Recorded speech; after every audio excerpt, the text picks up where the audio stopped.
आशा करता हूँ आप सब बहुत अच्छे होंगे। मेरा नाम है शिव सिकरवार।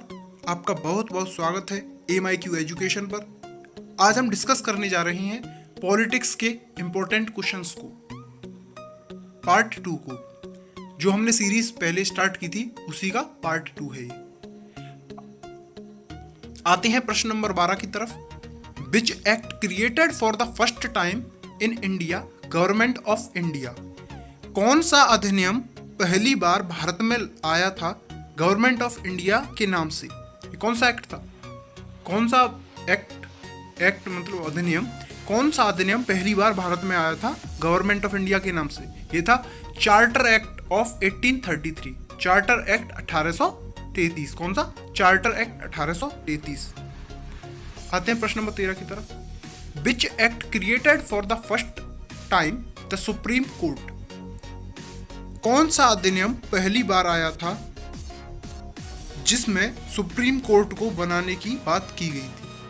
कौन सा था? The regulating act 1773। क्या था? The regulating act 1773।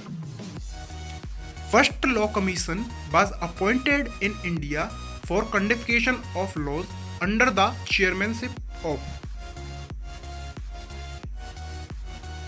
पहली कानून आयोग जो नियुक्त किया गया था भारत में, जिसके अंदर कानून का वर्गीकरण किया गया, वह किस की अध्यक्षता में हुआ?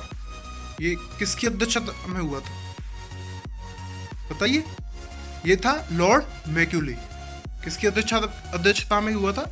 Lord Macaulay. आते हैं प्रश्न नंबर 15 की तरफ। Under which of the following act the crown of England took the affairs of government of India into its own hands?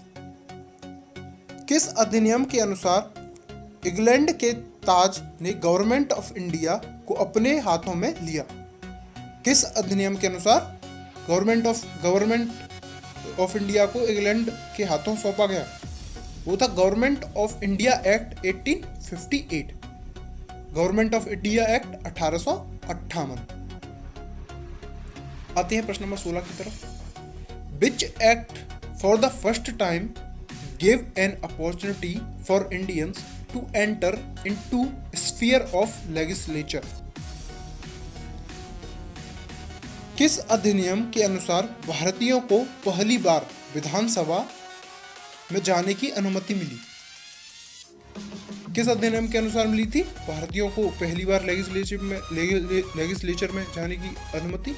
वो था Indian councils act 1861, Indian councils act 1861। आते हैं प्रश्न नंबर 17 की तरफ। Which of the following act made the Indian legislature bicameral for the first time? किस अधिनियम के अनुसार भारतीय विधानसभा को द्विसदनीय बनाया गया पहली बार?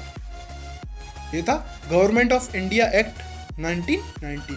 कौन सा था? Government of India act 1919। These are removed from the government of India act 1935। ये बाद में हटा दिया गया था गवर्नमेंट ऑफ इंडिया एक्ट 1935 के तहत। गवर्नमेंट ऑफ इंडिया एक्ट 1935 के तहत हटा दिया गया था इसे। अब आते हैं प्रश्न नंबर 18 की तरफ। Indian national Congress started quite India movement after the failure of. भारतीय राष्ट्रीय कांग्रेस ने क्वाइट इंडिया मूवमेंट को चलाया था किस मिशन के फेल हो जाने के बाद? किस मिशन के फेल हो जाने के बाद? क्रिप्स मिशन के फेल हो जाने के बाद। किस मिशन के फेल हो जाने के बाद? क्रिप्स मिशन के फेल हो जाने के बाद। तो आते हैं प्रश्न नंबर 19 की तरफ।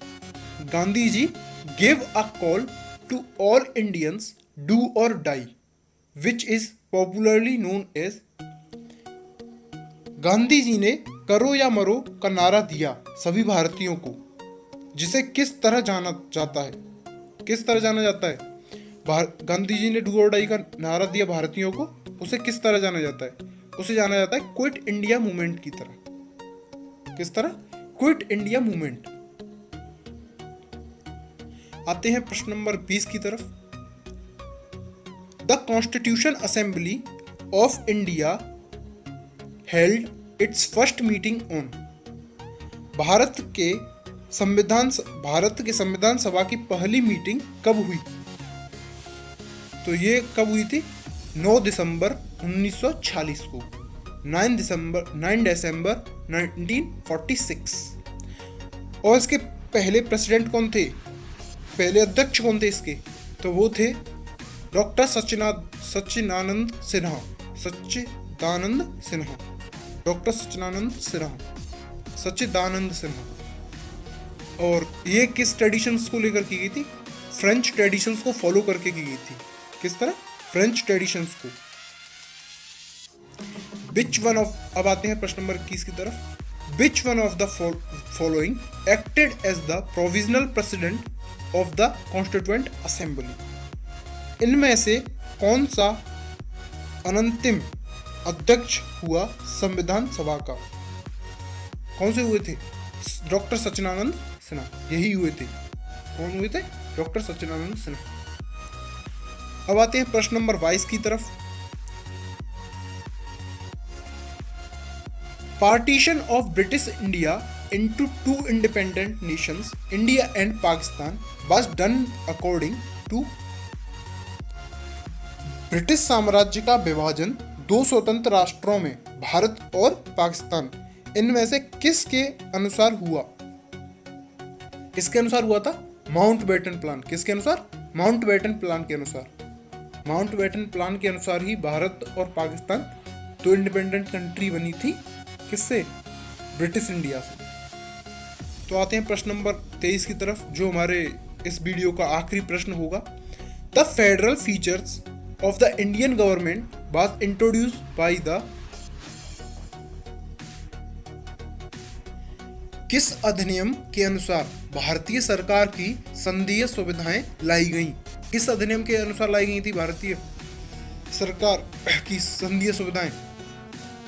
Government of India act 1935, government of India act 1935 के अनुसार। किसके अनुसार? Government of India act 1935।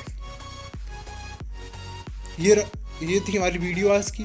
Thanks for watching and subscribe to AMIQ education for more videos.